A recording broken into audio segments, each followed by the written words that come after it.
Yeah. We're sending this one out to as we proceed to give you what you need. You know I like it when your body goes. Come over here, let me talk to you for a minute. Yeah, I gotta tell you something. Girl, you need to that is all. Hey, welcome back to my channel. If you're new, my name is Nisi B. Nisi B, baby. Oh my god, baby. Hey. Oh. Hey. Oh. Okay. Hey guys, so I hope you're having a wonderful day today. Welcome back to my channel. If you're new, what's up, what's up, what's up? So today I'm going to be doing a mukbang. Essentially, that's when I just eat some food. I went onto my Instagrams and I asked you guys to just suggest some topics or ask some questions, and my phone is on loud as, and you guys definitely did so. So I'm going to go ahead and like just chit chat, just casual thing while I eat some chicken. Go ahead and just suggest that you guys hit the subscribe button and follow me on my Instagram, Snapchat, and Twitter so that you can go ahead and vote on videos like this and ask me questions and all that fun stuff. This chicken from Kim Star. It's Kim Star chicken if you're in Korea and if you're in Daegu in particular. And so we're going to be enjoying some Kim Star deep fried chicken wings alongside some kamjatwikum, which is fries. So I'm going to go ahead and give you guys a zoom of the food. And they're dry AF. So I got me some ketchup. Also, what else do they have in the bag? Radish, so yuck.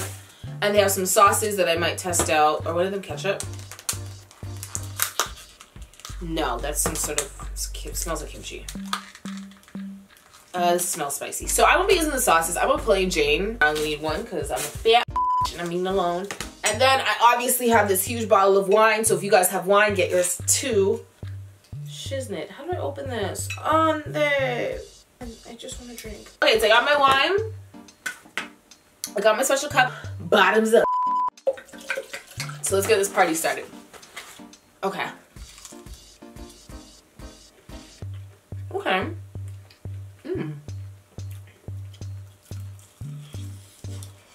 It's still hot.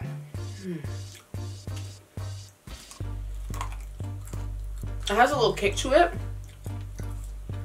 Oh. I love when the fries are, there's stuff on my mouth, well, yeah. So the topic is, rude Koreans. And this comes from SSS.LLO. Okay. Rude Koreans, some of the things like pushing me out of the way or touching me and stuff like that. That's rude as shit. Is it normal in their culture to do that? Okay, the pushing, yes, but the unnecessary touching, it isn't. Because when I tell like my Korean friends about it, they're like, that's so weird. A perfect example of a rude Korean though, it has to be my co-teacher. If anyone saw my Instagram story from this week, and if you don't follow me on Instagram, you should, because that's where a lot of my rants come up. I was pissed on like Monday because pretty much the kids were laughing at black people in my PowerPoint, black people being my family, whatever. My co-teacher looked me in my eye and she said, for pretty and handsome, which are the adjectives I was using in the PPT, I should only use Korean people. To me, that is rude AF. Like, doesn't even make sense. From our standpoint, it's rude. And I'm not saying we're right or they should listen to us because we say it's rude. No, I'm not saying that. And people like to act like, oh, well, you can't impose your views on other people. I'm not, but I do have the right to state an opinion. And my opinion is that them pushing me out of the way is rude. My co-teacher looking me in my eye and saying, use people who are use only Korean people who are pretty and handsome and take all the black people out of the PowerPoint. To me, that is feisty. Okay, next up. Someone said lessons from Korea, self-growth and future plans. Lessons from Korea. Korea has really taught me that I need to pick my battles. Because anyone knows me knows I'm all riled up. What the hell? Anyone, can you stay on the cup? Anyone who knows me knows I'm always ready to go. Like, if someone says something to me, I'm always ready to argue. I'm always ready to be like stand up for myself because I'm a really strong-headed individual and also very stubborn in the fact that like You're not gonna say some slick shit and get away with it. I'm gonna cuss you out. But with Korea, you literally have to take everything with one, a grain of salt, and two, you can't fight every battle. Now, if you touch me, that's a different story. Like, for example, nowadays, like, I'm in my last couple months of being in Korea. Bitch, my culture just can't say shit to me that's gonna make me respond to them. Like, when the whole thing went down in the class where the teacher wasn't talking to the students for laughing at my family, I wasn't even gonna talk to her about it. She had to initiate that conversation with me. Why? Excuse me, because I'm learning to pick my battles. So that's the number one lesson I've learned in Korea. Also, I'm a super friendly person until you annoy me, and then I'm like, bye, I'm ghosting you. So I need to stop doing that. I need to stop being so friendly with people. And also, like, you can't trust everybody. Future plans, everyone's asking me the same question, but okay, I spoke to a friend recently and they brought it to my attention that I do really actually need to have future plans. Like, yeah, as much as I want to be like, I'm just gonna go travel, go to this carnival, go to that carnival, whatever, and live my best life, like, I have to have a plan after. And I'm thinking about it, like, in terms of YouTube, I still want to vlog for sure, but YouTube, like, I'm not looking at that. Like, that's my ultimate future. I know for a fact that I do not want to go back to school. Like, that's a no-go for me. Maybe I'll travel again. So future plans, I'm going to start working on them, because as of right now, I've been working for 3 years, so it's not, like, at the forefront of my mind. Maya asked a very similar question. Where do you see yourself in 2 years, career and personal goals? Mental health wise, I'm hoping that I'm happy and healthy. I'm hoping that, like, YouTube does a little 1-2 and it picks up for me. In 2 years time, I don't want to be working for someone. I want to be my own boss. I do not like working underneath people. Something I do kind of want to improve about myself is my financial literacy in terms of stocks, investments, all that fun stuff. Just investments, I should say. So that's my overall goal for 2 years from now. Increasing financial literacy and just being self-sustaining. I don't want to be broke. I want to be successful, healthy, and happy. And move on to what inspires and uplifts you. That's from Janessa. Seeing other people do well. I follow quite a few people on Instagram, and these people are extremely inspirational to me because they're in my age group and they're, like, friggin' successful. Like, one of my friends, like, trades Forex. She's the one who really got me really wanting to pay attention and, like, really wanting to be financially literate. Then I also follow Brooks. She's a really inspirational person. Like, she'll have her little talks in the morning. Like, she encourages you to think about how you can create fate, which is her hashtag. Pretty much, I take inspiration from the people around me. One of my best friends in Toronto, she is an entrepreneur. She has her own hair business, and I am extremely inspired by her. Like, she's freaking amazing. Like, she has a talent and she is marketing herself well. She has made so many steps, like, so far. So I will get into that, but anyways, make sure you guys look up Styles by Kia if you're in Toronto. She's amazing, amazing, amazing. Anyone who has ever gone to her will tell you she's amazing. I'll put her information on the screen as well, whether it's people I'm close with or people that are around my age that I see on social media. Like, I literally take inspiration from those people. Get my eat on.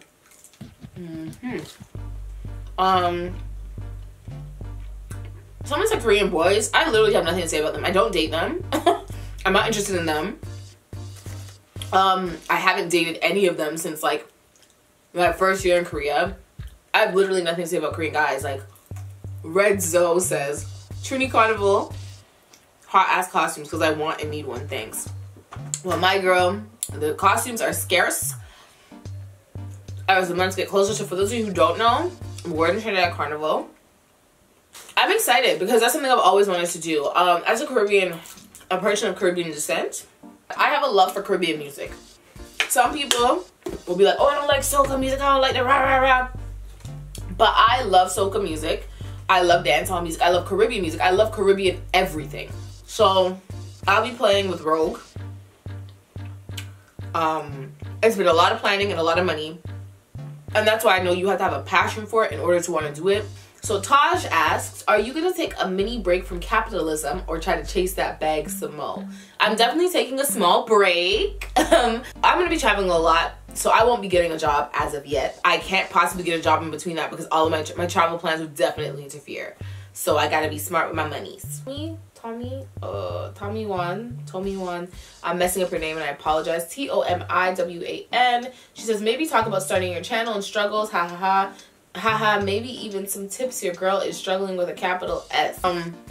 You know, even I'm struggling. But the best thing I can tell you is be consistent and be yourself. People do get views off of not being themselves. People do get views off of being inauthentic. But those same people end up not being happy with YouTube because they're sitting down here being fake and dancing for the people. Sometimes you will get mentally exhausted. Like, sometimes you'll just be like, nah, I need a break. But at least you know when you come back, you can be yourself. You're not taking a break from some persona you don't know. So I would say number one thing is be yourself. Do things you want to do. And that's hard to say because a lot of people do fit into a niche and that's how they thrive. People pick what they like from your channel. And that's okay. But as long as you're happy doing it, I would say just keep on doing what you're doing. Also promote yourself. Always promote. You know, just keep on pushing through. Just keep on being yourself and keep on producing content that you enjoy. And the people will come when they come. God's plan. What to do if a guy likes you but never texts you? That man don't like you. He doesn't like you because it is in our nature to try and speak to the people we like. If you like someone, you want to keep their attention because if you don't keep their attention, somebody else will have it. Don't be sitting around waiting for this boy to text you because if he's not going to. Like, if he really was determined to talk to you, then he would talk to you. When someone sees someone or something that they like, they have their eye on it and they move towards it, or they make the move so that they can get what they want or get what or who they want. And if a man isn't texting you, that just straight up means that he's not interested in you or he's trying to play games. And listen, you don't have time for games. You do not have time for games. Tell him to go elsewhere with that. Tell him to find somebody else to play because you're not going to get played today. At the end of the day, if someone likes you, if someone's interested in you, they will make the moves to interact with you. They will make the moves to talk to you. If you're always initiating the conversation, that's problematic. And you don't need to be talking to that person. You're better than that. Straight. Moonlight on YouTube said you should do a talk about the difference between you and now and you years ago, problems that you struggle with, things that make you happy, even bigger things that are coming in the future. Although I love your Korean content, I enjoy when you talk about your abnormalities as well. I think I actually touched on all of those things. I struggle with staying positive sometimes. I struggle with that a lot. I try to stay positive and I try to like just keep on pushing through. And I'm going to continue to try, but it's a little hard for me. But I'm pushing because I have life. I have mobility. I can read. I can write. I can see. I can touch. I can feel. I'm healthy. I'm able-bodied. These are all positive things. And for some reason, I tend to focus on the negative. But I'm really aiming to get to a level where I don't focus on those things. Things that make me happy. To be able to succeed, but also like just having fun. Like living my best life. Like food. Listening to my favorite podcast. Peace. Just being at peace with myself, like being able to sit alone by myself makes me really, really happy. Helping others. It's a $1 million question that I've gotten. So this is a friendship segment, okay? Dealing with fake friends and insecurities. First of all, okay, here's my thing. With fake friends, it's really hard because they were your friends at a certain point, so now you're in a friendship. And like friendships are different relationships. If someone's being fake in your relationship or someone's lying to you in your relationship, you can break up with them. But I find with friendships, we feel like we can't break up in friendships. Can I tell you guys a secret? I have been broken up with by a friend. I'll never forget the day she sent me a text message. I shed a tear because she literally said we just can't be friends anymore. We're at different places, this and this. And this happened back when I was like 23. So before I came to Korea. This was way before Korea time. And I was like, okay, well, I respect your decision. And that was that. People can't get mad at you for saying that you just can't do this anymore. I couldn't get mad at her for that. That was really tragic. Yeah, I didn't understand it. Yeah. If you really don't want to mess with these people, or if these people are really fake, don't surround yourself with them. They're draining your energy. Do not mess with them. Don't talk to them. Don't interact with them. Don't give them the time of day. In the long run, when you look back on it, you're going to be so happy that you stopped talking to these people because they weren't real. They're not riding out for you. If your friends aren't riding out for you, there's no point in having them. And then you also talked about insecurity. I'm insecure about my weight right now. And everyone tells me, you're fine, you're fine, you're fine. But I think anyone with an insecurity knows that someone can tell you you're fine 1,000,000 times. They can show you 1,000,000 things that are right with you. But you will still think, oh my God, I'm so fat. Or oh my God, I'm so this. Or oh my God, I'm so that. And I think with insecurities, you know, you just have to positive self-talk. Positive self-talk. And also, you know, you can surround yourself with people who uplift you. We focus so much on our physical appearance that we forget about the inside. Like, if you're a good person overall, nobody will care about that. And you shouldn't care if anybody cares about that because you are you. You have to love yourself first. So that's how I say you deal with insecurities. There were two that are really similar to each other. And the first one is from, I forgot to read people. Janae Ivory, Dead Friendships. And No said any toxic friendship lessons / story times. I think they both go hand in hand. So yes, they have toxic friendship lessons, yes. What I have to say about dead friendships and toxic friendships, I'm just gonna say something generally, is like trust your gut, but also trust the people around you who hear you talking about it. Toxic friendships, I have been involved in them. I have had people who literally want to sabotage me, who go out of their way, and the clearest signs of that is when you see someone moving kind of funny with you. I learned a very valuable lesson around this time last year. With me, I noticed that this person would always try to shed a bad light on me. They were trying to make me feel like I had done something wrong when I hadn't. I'd be sticking my neck out for this person. I'd be helping them with a whole bunch of stuff. But one thing goes up and all of a sudden I didn't do enough. I'll never forget, I had a friend who was helping me out with something for them. This was not a personal thing for me. They had been like, oh, could you get one of your Korean friends to help me with something? I said, sure. So I messaged my Korean friend and I was like, hey, do you mind calling literally 3 or 4 places because this person wants to do something there? And she said, yeah, no problem. And she called these places and then I gave the friend the information. Later on, she was literally coming for my neck and I didn't understand why.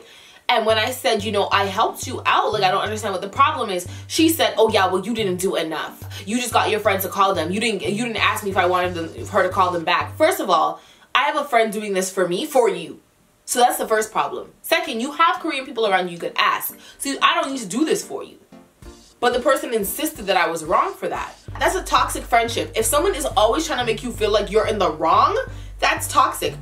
They went out of their way to make me look like shit.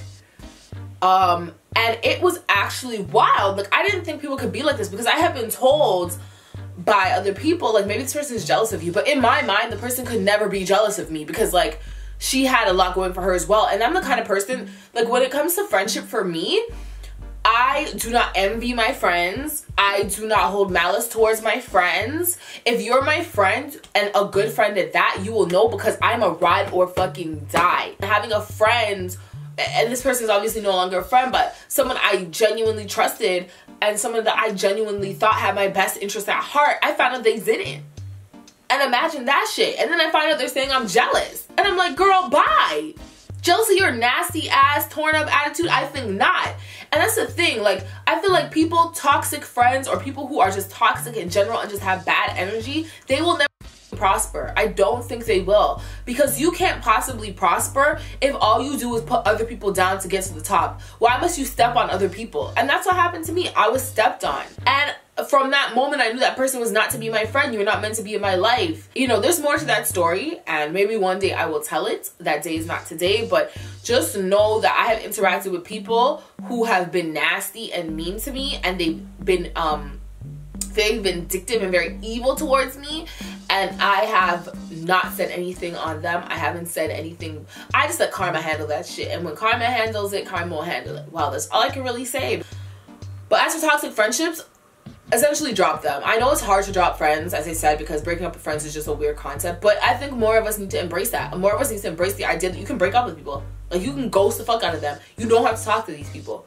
And if you want to be even more kind and more accommodating to that person, let them know I'm not fucking with you anymore. If they ask why, because I don't want to. You don't even need a real reason. So anyways, that's what I have to say about toxic friendships. I gave you guys a couple examples. I went on a weird tirade about them. That's pretty much it for today. Thank you so much for watching this video. If you enjoyed this video, make sure you go ahead and hit the thumbs up button, subscribe, and follow me on Instagram, Snapchat, and Twitter so you can help make decisions for my videos and all of that fun stuff. I still have some food left over, but Lord knows I will finish it tomorrow because I am tired and I want to watch Grey's Anatomy. So that's pretty much it for now. Hope you guys enjoyed this video, as I said before, and as always, it's a peace and it's a love and it's a annyeong. I'm feeling all this, she already know this. She want a bad man to come and video this. I'm feeling all this, she already know this. She want a bad man to come and video this. You want murder me, eh, eh.